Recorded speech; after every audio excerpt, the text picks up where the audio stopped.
Ya, vamos. Vamos, estamos en el día lunes 30 de marzo, producción porcina, segunda parte de la clase el día lunes. Esto es principalmente pubertad y manejo puberal. Eso es lo que estamos viendo, ¿ya? Fíjense dónde vamos quedando y fíjense en qué consiste esta idea. Esta idea consiste en que nosotros, de una u otra forma, tenemos que lograr maximizar, por eso dice, el objetivo es maximizar el número de partos por cerda al año, que después vamos a calcularlo, pero ¿cómo consigo esta maximización? Uno, hembras muy precoces, y tendré que esforzarme y trabajar para la precocidad, y vamos a ver cómo lo hacemos. Dos, controlar el periodo de tiempo que ocurre entre el destete y la cubrición fértil. Para eso necesito úteros sanos posparto. Y tercero, eliminación temprana y rápida de las hembras con problemas reproductivos. Eso quiere decir identificación y control permanente de hembras con problemas reproductivos. Y vamos a ver que problemas reproductivos pueden ser desde antes de las montas, durante el proceso de monta, en gestación temprana, en gestación avanzada, en parto o en lactancia. Pueden ocurrir problemas reproductivos en cualquier momento, pero lo importante es identificar esas hembras y eliminarlas y saber la causa de eliminación. Volvamos un poquito más atrás, que tiene que ver con este concepto de celo, ¿ya?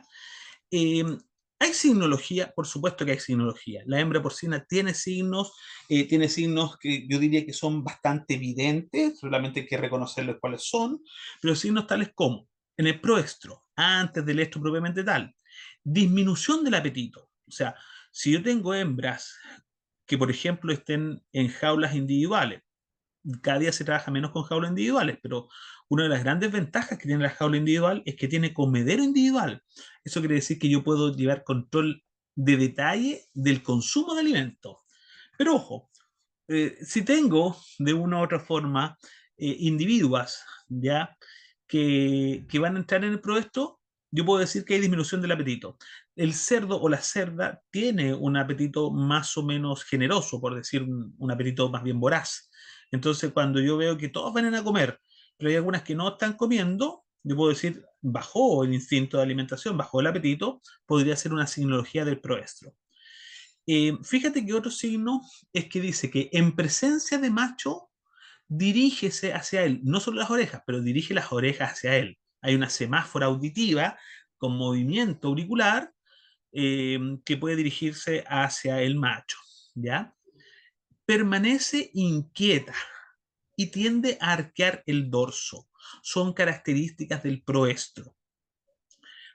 Son más bien simples, por decirlo de alguna forma, o más bien sutiles, pero en el estro propiamente tal hay signología evidente.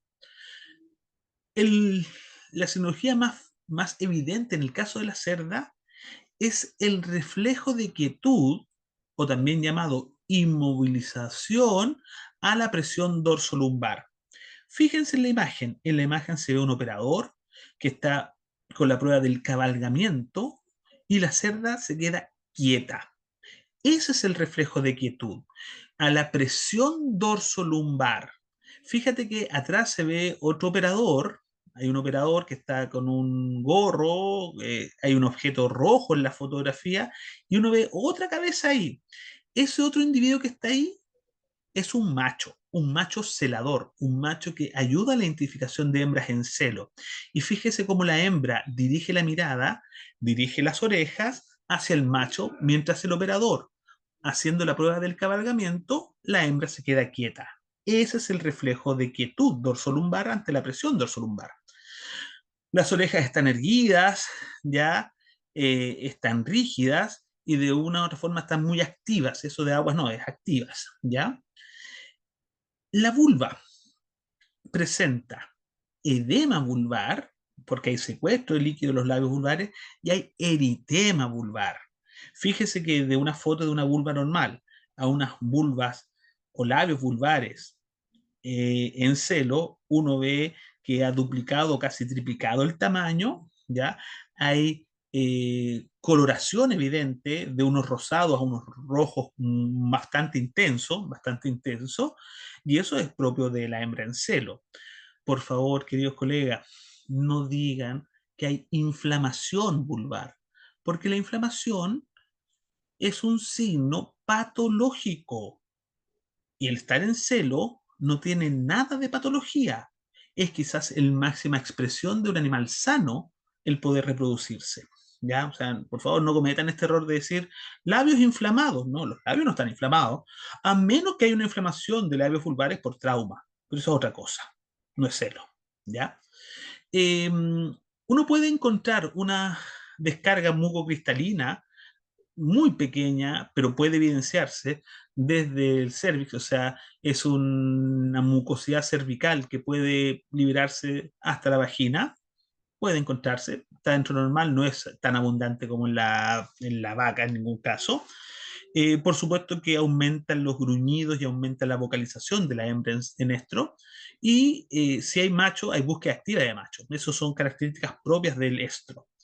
En el metaestro, que es cortito, de 2 días aproximadamente, ya deja de aceptar al macho para la monta. Y en el diestro, que es de 14, 16 días, por supuesto que no acepta el macho para la monta y todos los signos previamente dichos se han perdido. ¿Qué es lo que tenemos aquí? Tenemos una gráfica que yo lo que primero quiero que busquen el punto cero abajo, busquen el punto cero. El punto cero indica el inicio del estro, ¿ya? Y después dice 12, 24, 36, 48 horas, ya, del inicio, y para atrás lo mismo, 12, 24, 36, 48 horas antes del inicio del estro. Y aquí hay varias características. Ahora vamos para arriba. Arriba, en esta gráfica, que aparece como una escalera, hace referencia a la vulva. Dice, la vulva se enrojece, se hincha y se deshincha aproximadamente en 4 días, ¿ya? Donde la máxima expresión de aumento de tamaño, volumen, está asociada principalmente antes del inicio del estro, ¿ya? Donde hay una gran etapa de gruñidos, hay características asociadas a la presencia de macho. ¿Cuándo de una u otra forma se debe inseminar? Y ahora nos vamos al número 1, 2 y 3. Y dice, primer servicio, segundo servicio y tercer servicio, debemos hacerlo primero cada 12 horas y empezamos a hacerlo a las 12 horas de iniciado el estro. Entonces, nos daremos cuenta que el reconocer el estro y reconocer el inicio del estro con las simbologías de estro nos va a permitir calendarizar y programar las montas o servicios a través de inseminación artificial. Y una vez que yo tengo claro las montas y servicios a través de la inseminación artificial, inmediatamente tengo la fecha probable de parto. Entonces, el conocer de una u otra forma a la hembra y su simbología nos permite programar el plantel completo. Entonces, la pregunta es, ¿qué es lo que debo hacer con esta hembra? Mira, cuando la hembra es nueva, ¿sí? Lo primero que debo hacer es seleccionar a la hembra. O sea, la chanchilla debe ser seleccionada. Se selecciona por alta calidad genética, ya sabemos las razas involucradas. La seleccionamos por conformación, ya sea de tren anterior, tren posterior, de largo, de ancho, de características conformacionales. Las vamos a seleccionar por tetas, me refiero por pezones, a eso me refiero principalmente, que tiene que ver con número y conformación de pezones. Yo necesito al menos 2 líneas mamarias que tengan un mínimo de 6 glándulas mamarias y sus respectivos pezones altamente conformados, mínimo 6 por lado, porque con 6 tengo 12. Si yo tengo pariendo entre 10, 12 o 13 lechones, ¿sí? Ya que me nació un treceavo, me va a faltar una teta. Entonces, de una u otra forma, el número de conformación es un determinante. Ojalá fueran 14 los que yo debería identificar. Voy a seleccionar por ganancias diarias de peso. Las ganancias diarias de peso deberían ser cercanos a 600 gramos día. Y por supuesto que voy a seleccionar a todas aquellas que tengan su primer celo muy cercano a los 150 días, o sea, al quinto mes. Una vez seleccionadas, y han pasado este proceso de selección, lo que debo hacer es un proceso de adaptación. La adaptación es un proceso que ocurre en el plantel y es una adaptación a la microflora existente en el plantel y de una adaptación de tipo social con la conformación de grupos. Pregunta rápida, pregunta simple, que no es tan simple en realidad. La pregunta es, ¿cómo podríamos adaptar a estas chanchillas que son de otro lugar? ¿Cómo las adaptamos a la microflora existente en el plantel?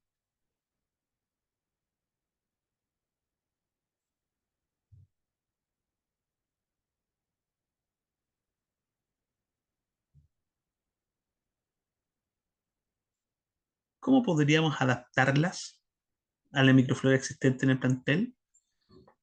Entendiendo que si son de otro lugar, van a tener que pasar por un periodo cuarentenario. Y dentro de un periodo cuarentenario no pueden tener contacto con cerdas del plantel. ¿Cómo podría adaptarlas a la microflora existente en el plantel? Vamos a dejar la pregunta ahí. Si no estamos hoy día, la respondemos mañana.